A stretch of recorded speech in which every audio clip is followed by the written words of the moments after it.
Assalamu alaikum wa rahmatullahi wa barakatuh, my beautiful sisters. I am back again with another YouTube video. I hope you're all well and I hope you're all in the best of health and iman, inshallah. It has been 8 to 9 days since I last uploaded. I am on track, Allahumma barik. I will try to make Tuesdays my upload days. But yeah, with that, I don't want to rant too much because I actually have something really exciting to share with you. A kind of idea that's basically helps all the single ladies out there when it comes to finding the right spouse, how to find the right spouse, how to analyze a brother or a sister, and what kind of questions to ask. And it is Zawaj cards. So this is the marriage meeting cards. And basically there's a brother, there's a sister, and they're asking each other questions to kind of find out if this person is suitable to be your spouse. And there are a total of 140 cards. And I thought it would be fun to randomly ask myself these questions. Now, I have no idea what kind of questions. I do have an idea roughly about like 4 or 5, but I don't have an idea what question I will be picking. So I thought this would be a really fun game to play with your friends as well, and to play with yourself to kind of get an idea of who you are, your character, how you would react or how you would answer to certain situations in the future. Also, 140 cards, there won't be any awkward silences, any what do I say next, and it's kind of like mutual. So like he picks a card, you pick a card, you can kind of analyze each other based on that. Because I remember these cards would be so beneficial when I got married, because I remember when I got married, I had no idea what questions to ask. I remember everyone used to be like, the questions they used to ask would be like, do you pray 5 times a day? What was the other question? You would kind of see if he has a beard or not. You wouldn't ask about like scenarios and stuff. It would just be very basic Islamic things, right? And the reality is people lie. People can lie about those things and put on a persona like, yes, I pray 5 times a day. Yes, I have a beard. Yes, I look religious. But the reality is, are you actually practicing what you preach, right? Are you practicing what you preach? Are you able to answer these questions without having an Islamic script in front of you? And what I mean by that is a lot of people just, how do I say that word? Regurgitate what they think. Let me not use that word. A lot of people just say something to impress another person. Salah, I never missed it since I was 14. MashaAllah. Mecca, I've been 4 times. Right? So when you're asking these questions, you're actually putting them on the spot. So you're trying to find out a bit more about them, how they're going to respond to these questions, whether they will do certain things or not. Okay, so the first question is, who will be the breadwinner and provider? I would say the husband straight away. The breadwinner is someone who makes the money, and the provider, that's you. Sorry. That would literally be a 1 second answer. Now imagine he turns around and says to you, you will be the breadwinner and provider. That's when you know to end the conversation. Okay, next one. Okay, I'm not going to shout because I am wearing a mic. Next one. How much would you trust your husband's decision? Okay, so me, 100%. Because the person that I'm marrying, I know I've chosen well, is someone who's God-fearing, is someone who basically has a good character. So when they're making a decision, they've got me in mind. So how much would I trust my husband's decision? 100%. Would I give my input? 100%. Next one. What do you do to help prevent Muslim suffering around the world? So a lot of people preach one ummah is like one body. So what would you do to help prevent Muslim suffering around the world? What do I do? Donate in charity. Obviously, if you don't want to like expose your good deeds and you want to keep them hidden, just say that. But you can give in, I would say give in charity is an answer. Share, raise awareness is another answer.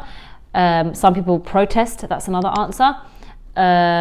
Teach the Quran, that's helping some Muslims around the world from suffering, because you're basically giving them knowledge. So there's many ways that you can basically answer this question. And what that does is it kind of shows you that how much they empathize with the other Muslims around the world and what they're doing to kind of care for the ummah outside of their own family circle. Next question. Whew, I'm kind of scared of the questions I get. Marriage is a lifelong commitment. Is there anything preventing you from giving 100%? This is a very good question. Is there anything preventing you from giving 100%? For me personally, no. There isn't anything preventing me. However, if I was answering this question before I got married, I would say maybe figuring out what I want to do in life, kind of thing. Figuring out what I want to do in life maybe would prevent someone from giving 100% because you're still trying to figure out what path you want to take. So yeah, that's what I would say.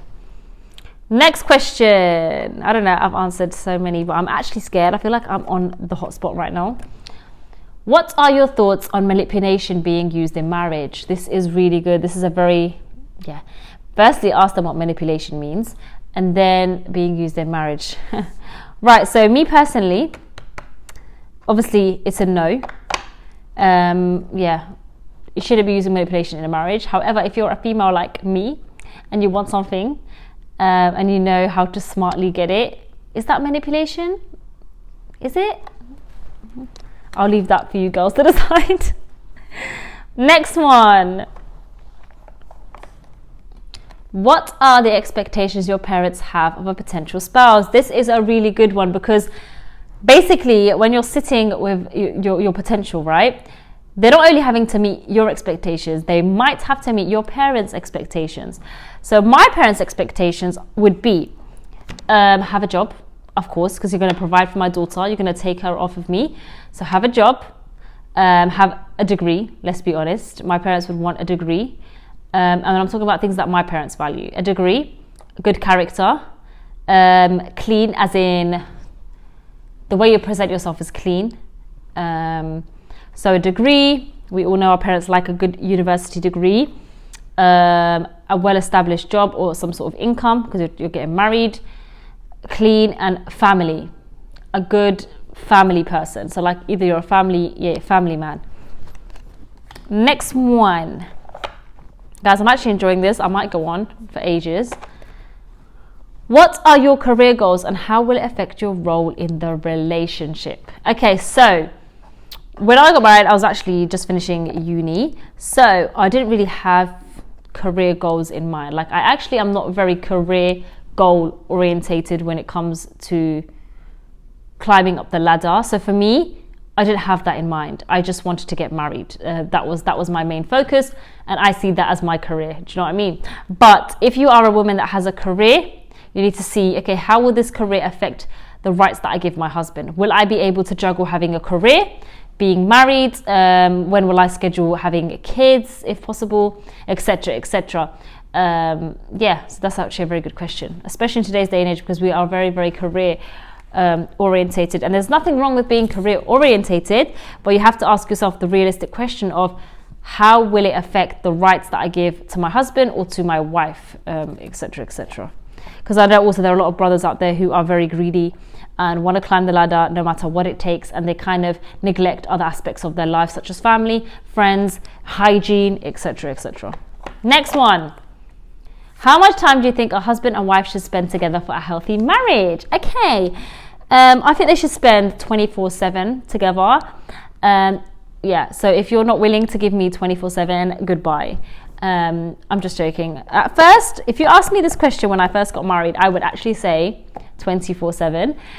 They should spend every hour together. If you ask me now, I think, I actually don't think there's an exact timestamp, but I would say giving each other at least half an hour a day of uninterrupted time, or 10 minutes of uninterrupted time, especially if you've got kids, is really important. But yeah, ask me that question when I was about 19, I would say 24/7. Next one. You find your spouse speaking casually to a non-mahram, what would you do? Hell no! What would you do? If I found my spouse casually speaking to a non-mahram, that non-mahram would not exist anymore. Hold my poodle. Hey, yo, what's... They both wouldn't exist anymore. Do you know what I mean? But I would join in the conversation. I'd be like, hi, how are you? And then I would blast. I'm joking. I personally, that's the answer I would give you before marriage. Now, if I found my husband speaking to a non-mahram, I would actually assume the best of him. I would actually assume the best. I trust my husband way too much, so I wouldn't assume anything negative. Ask me this question before marriage, I would beat both of them up. Okay, next question is, what is your biggest pet peeve? My biggest pet peeve, I wouldn't honestly know this before marriage. In marriage, my pet peeves have changed. And I think all married women have the same pet peeves. But me personally is clothes lying around. I hate even my own clothes lying around, kids' clothes lying around. Anything on the floor that shouldn't be on the floor is my biggest pet peeve. I cannot function. So yeah, that's my biggest pet peeve. Ask me before, I honestly would not know what my pet peeve was. I'm doing one more. Let me do one more. One more. What are the 5 things you look forward to the most in marriage? Ask me this before marriage, I would have said to you, travel the world with my husband, being romantic together. Number 3, I would say praying together, you know, all those cheesy things. Now, what are the 5 things you look for the most in marriage? Peace and quiet. Give me 5 minutes of peace and quiet. It's no hassle. But all I'm saying, they're gonna get I'm just knock knock. Who's there? That is one thing I look forward to in marriage. A bodyguard, a driver, so someone who to drive me around, someone to kind of protect me when I'm walking out in public, someone to make the decisions for me because I cannot think for myself. So they're the 5 things that I look forward to in being married now. Not driving, having like a bodyguard when I want to go out, 5 minutes of peace and quiet if I can have that. So yeah, it's funny how the answers actually change when you're married. But yeah, guys, do check them out. I will put the link in my bio. They do have an Instagram. Honestly, this is such a fun game to play with your friends and yourself, even your husband. I might play this with my husband today. I think this will be a fun game. But yeah, do check them out, guys. I will put them in my bio. I hope you guys enjoyed this video. And if you guys have any ideas or questions to give a potential spouse, comment them down below. As for now, assalamu alaikum wa rahmatullahi wa barakatuh.